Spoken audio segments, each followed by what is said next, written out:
Saudara, ketika kita berbicara soal kekerasan seksual, kerap kali kita hanya terfokus kepada para pelaku ataupun tersangka.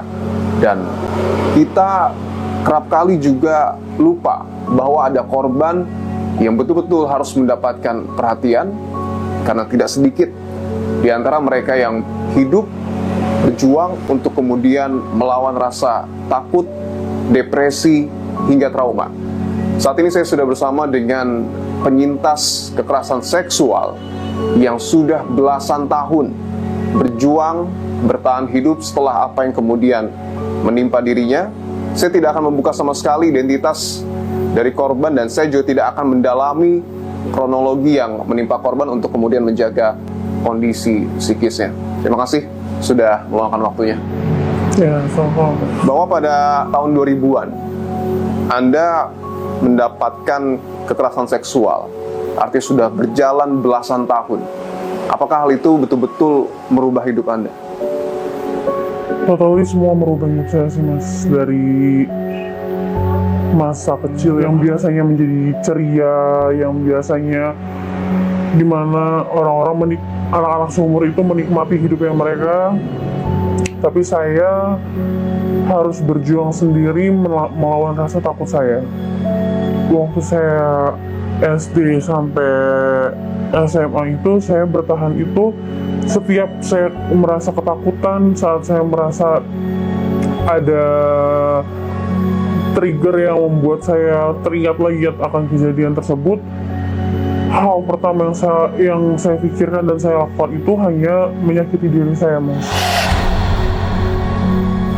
Menyakiti secara fisik? Iya, secara fisik.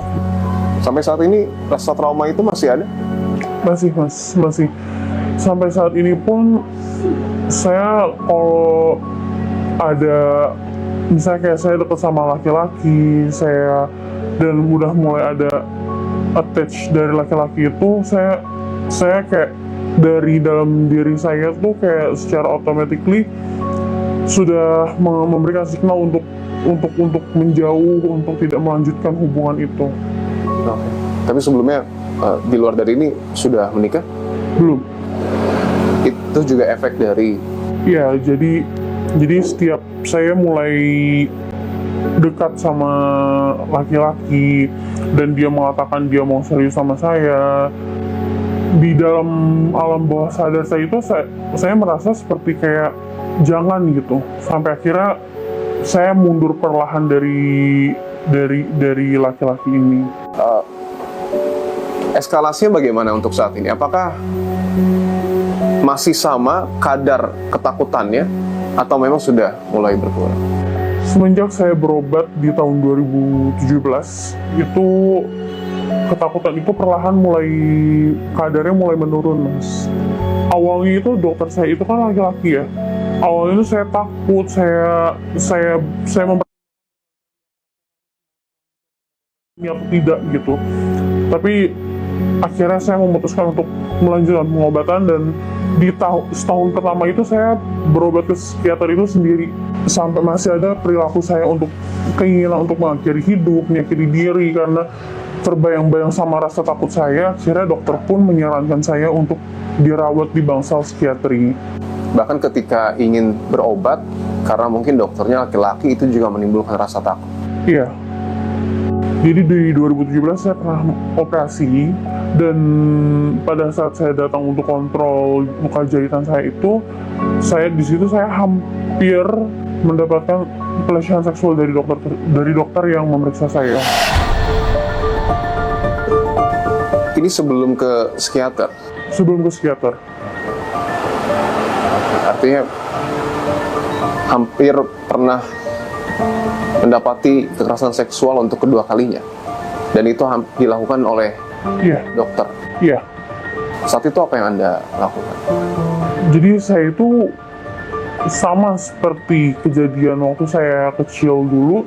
Pada saat dokter itu mulai saya, yang saya bisa lakukan, saya hanya bisa nge-freeze, Mas. Jadi saya mematung, dan untungnya ada ibu saya ya. Jadi dokter itu tidak bisa melakukan hal lebih dari hal lebih lagi untuk menyentuh bagian badan saya. Oke. Setelah itu Anda mungkin mencari informasi terkait dokter tersebut mungkin? Iya, dan ternyata setelah jadi saya waktu sempat bolak-balik ke rumah sakit tersebut karena rawat inap.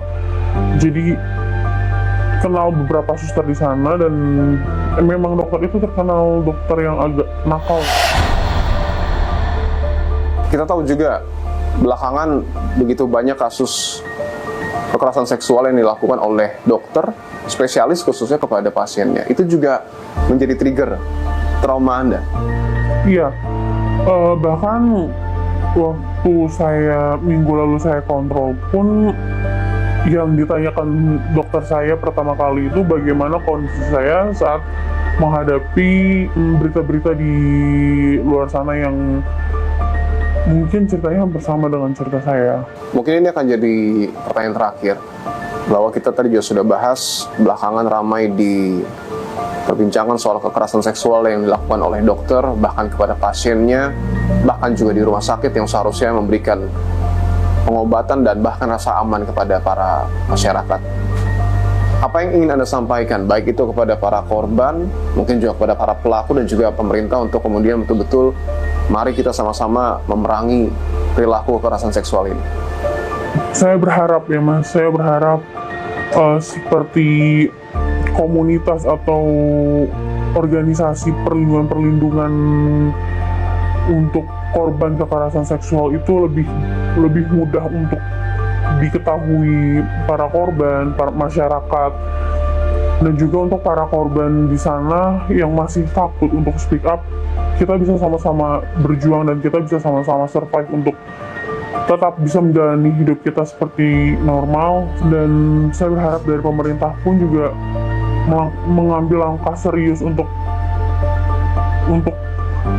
taking care para korban pelecehan seksual. Baik, kita berharap bahwa apa yang kemudian terjadi saat ini membuka mata semua pihak agar tidak hanya di profesi kedokteran tapi seluruh pihak menyadari bahwa dampak dari kekerasan seksual ini tidak hanya sekedar fisik tapi juga dampak jangka panjang yang mungkin saya dialami oleh para korban. Terima kasih untuk waktunya dan jawabannya.